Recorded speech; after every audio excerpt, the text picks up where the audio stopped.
Oui, nous pouvons nous réjouir de cette initiative que nous évoquions tout à l'heure de amorcer aujourd'hui cette neuvaine de prière pour l'évocation sacerdotale. Il va de soi que de prier pour les prêtres, bien sûr, ne nous dispense pas, et nous le ferons à d'autres occasions, de prier pour toutes les vocations dans l'Église.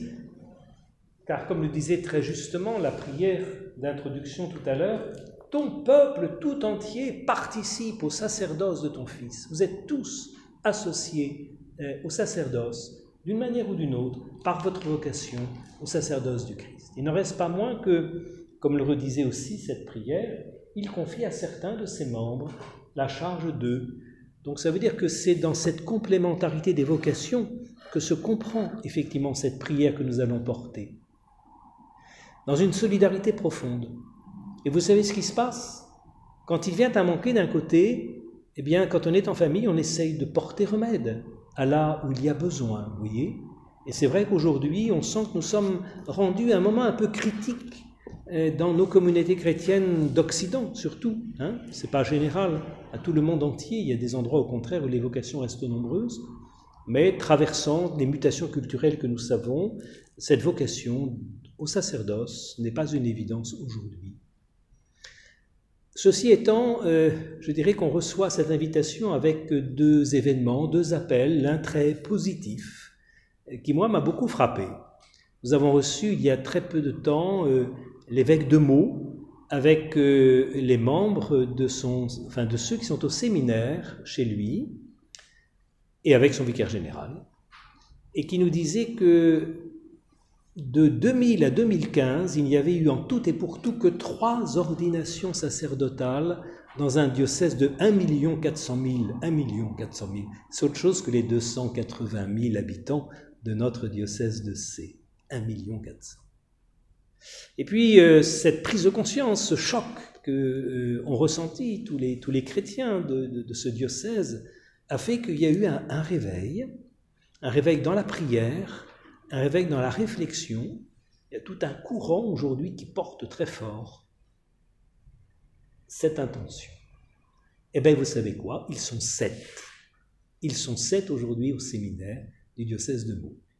Il y en avait 5 avec eux qui venaient dans ce temps de discernement pour voir clair dans leur vie s'ils répondaient oui à ce qu'ils pressentent. Voilà, donc ça veut dire qu'il ne faut pas se décourager. C'est vrai que depuis des années, l'Église, et celle qui est en France particulièrement, a porté avec intensité cette prière, mais ne voyant pas toujours les signes en résulter, il y a des jours où on aurait envie de baisser les bras. Et vous savez ce qui s'est passé pour Moïse, quand dans la plaine, le peuple d'Israël luttait contre les adversaires. Moïse était sur la montagne à prier. Mais alors ses bras se fatiguaient, de temps en temps, il avait lui aussi envie de les laisser tomber. Et alors on avait envoyé 2 personnes pour le soutenir d'en dessous. Parce que même dans la prière, il ne faut pas être tout seul, il faut se soutenir les uns les autres. Alors cette semaine, c'est ça, c'est nous aider les uns et les autres à ne pas nous décourager dans cette belle demande que le Seigneur nous a demandé d'ailleurs de porter. Alors nous allons le faire avec la Vierge Marie.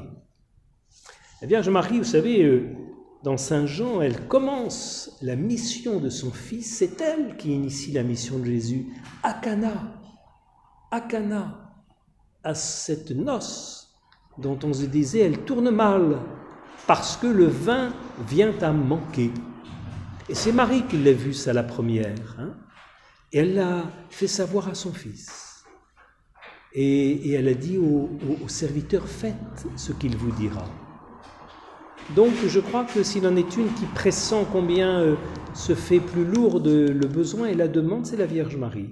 Elle a vu, elle sait, elle le sait bien.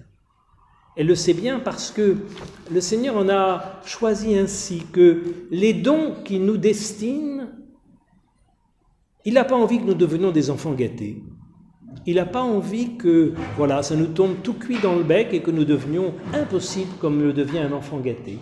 Il a besoin que grandisse en nous le désir, la demande de ce qu'il nous destine.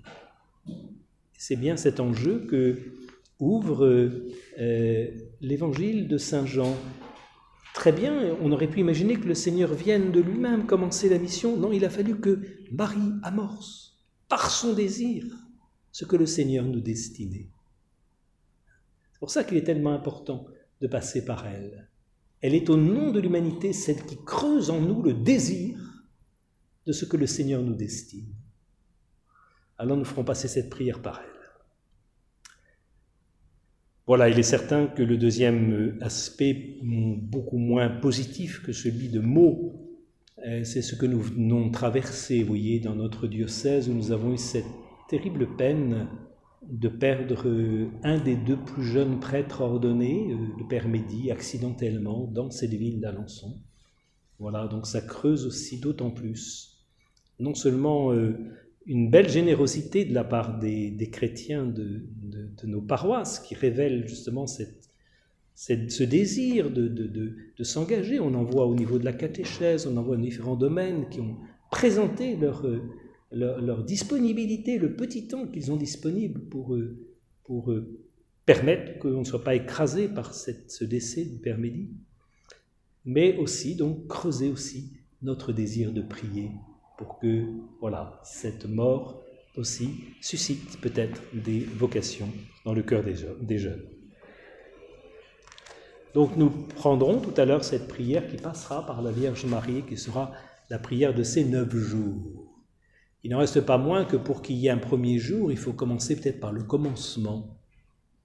Et nos sœurs, bien sûr, ont pensé que c'était bien aujourd'hui, avec cette reproduction, eh bien, de nous mettre en présence de la naissance, tout simplement, de Jésus, pardon. Il est là, pardon. Ah, il était là tout à l'heure et voilà, c'est ici.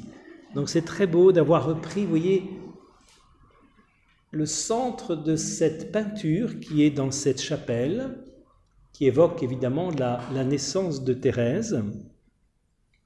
C'est pour le premier jour bienvenu que de célébrer cette naissance. Vous savez que le monde est en train de bouger autour de ça,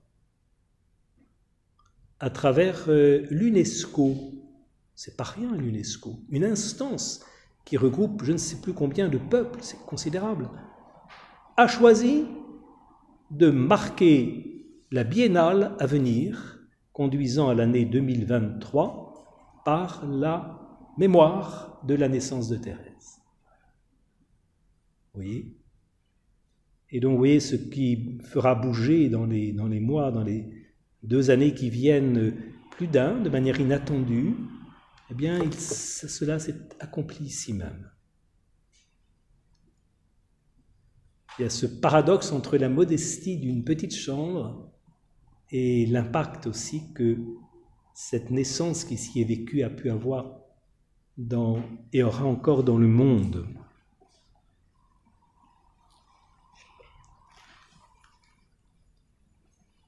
Donc il est bon que nous commencions par le commencement, que nous rendions grâce aujourd'hui pour cette naissance. Le Seigneur s'y prend souvent comme ça démarre modeste, comme une petite graine, comme une semence. Et nous sommes tous ces petites semences dont il pense et dont il sait qu'elles porteront du fruit, chacun à sa mesure, chacun à sa mesure. Mais il en est quelques-uns pour lesquels cette mesure se révèle dès aujourd'hui. Les autres, on les découvrira à leur vraie dimension dans le ciel, où nous serons étonnés de ce que nous deviendrons, nous qui sommes partis si modestement d'une plus ou moins petite chambre pour arriver dans l'étendue du ciel. Amen.